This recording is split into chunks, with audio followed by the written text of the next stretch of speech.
He has been called the sleeping prophet, a man of miracles, a seer, a mystic.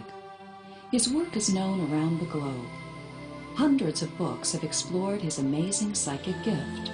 From medical diagnoses to predicting social change, Edgar Cayce's legacy has touched the lives of millions. For 43 years of his adult life, Edgar Cayce gave psychic readings on more than 10,000 different subjects. Nearly everything imaginable is explored in his material: healing, business advice, the Bible, education, child-rearing, ancient civilizations, spirituality, prophecy of world events, and much more. He looked like a country doctor, a simple person. You wouldn't turn around the street if you saw him. But once you spoke to him, his voice was soft, it was direct, it was honest, it was embracing. And for me, I always saw a double pupil, a superimposure, as if he were looking through eternity. It made you a little uncomfortable at times because you wondered what you had done yesterday or said yesterday that you ought not to have said.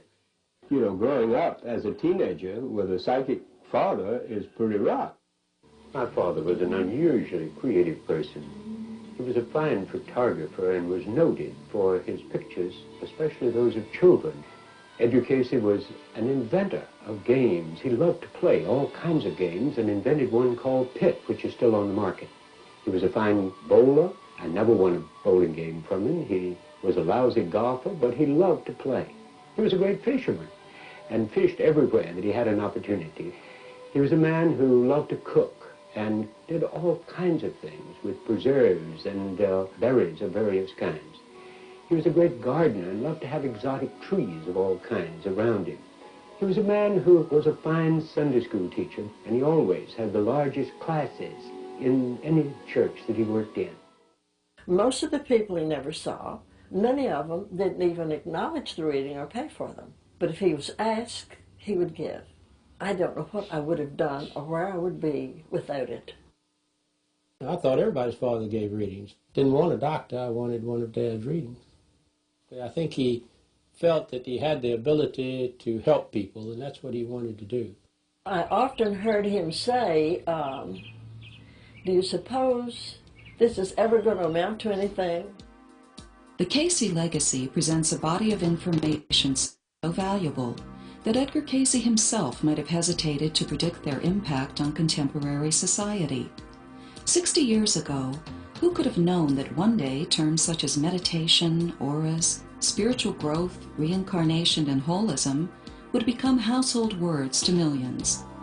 Cayce's organization, the Association for Research and Enlightenment Incorporated, ARE, has grown from its humble beginnings to an association with Edgar Cayce centers in countries around the world.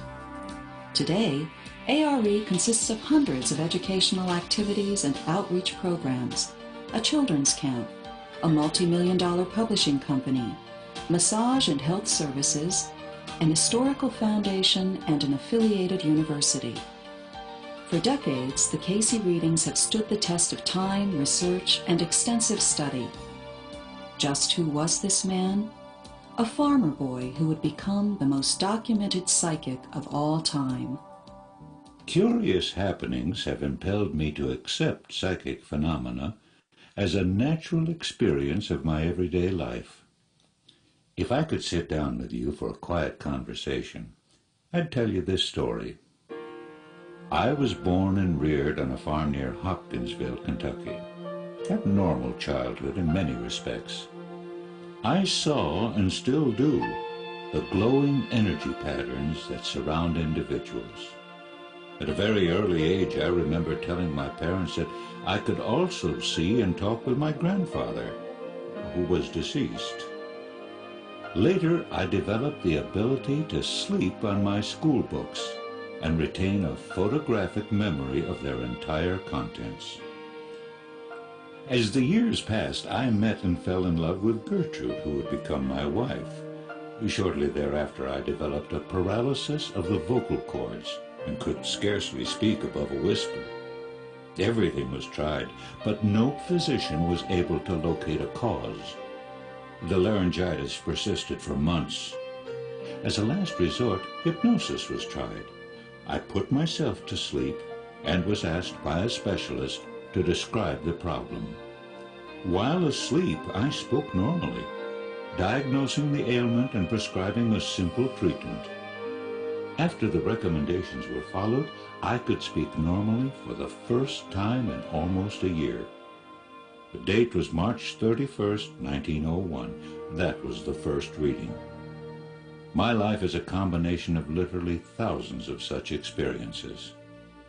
When it was discovered what had happened, many others began to want help. I soon learned that I could put myself into this unconscious state and give readings for anyone, regardless of where they were. Newspapers carried articles about my work, but it wasn't really until Gertrude was stricken with tuberculosis that the readings were brought home to me. Even with medical treatments, she continued to grow worse and was not expected to live. Finally, the doctor said there was nothing more they could do. A reading was given and recommended osteopathy, inhalants, enemas, dietary changes, and a prescription medication. The advice was followed, and Gertrude returned to perfectly normal health. There hadn't been anything written about her. I guess, of course, she didn't do anything spectacular like Dad did, but she kept the family together and raised Hughlin and I guess that was the job. So. Another personal confirmation of the readings came when the family was faced with a second crisis involving their eldest son, Hughlin, who had been playing in Edgar Cayce's photography studio. The flash burns were so severe that the doctors felt that the eyes could not be saved without taking one of them out. Our family physician told me this, and it was then that I asked Edgar Cayce, my father, to give a reading. When the treatments he recommended were applied, in applications on the eyes, internal medicine, and a change of diet, the eyes began to heal. And in a matter of weeks, they removed the bandages, and I could see. From that time on, Edgar Cayce immersed himself in giving readings. Each day, he would lie down on the couch, become comfortable, put his hands up to his forehead, and begin to pray. When he saw a brilliant flash of light, it was the signal that he could continue.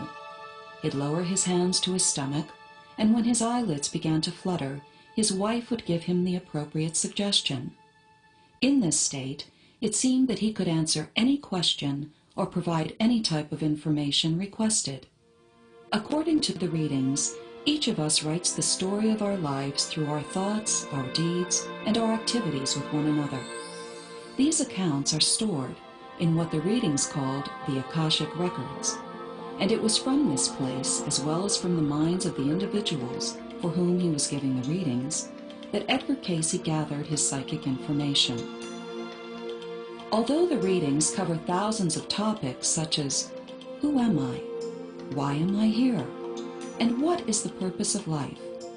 Many can be categorized into subject areas such as health and healing, philosophy and reincarnation, dreams and dream interpretation, ESP and psychic phenomena, and spiritual growth, meditation, and prayer.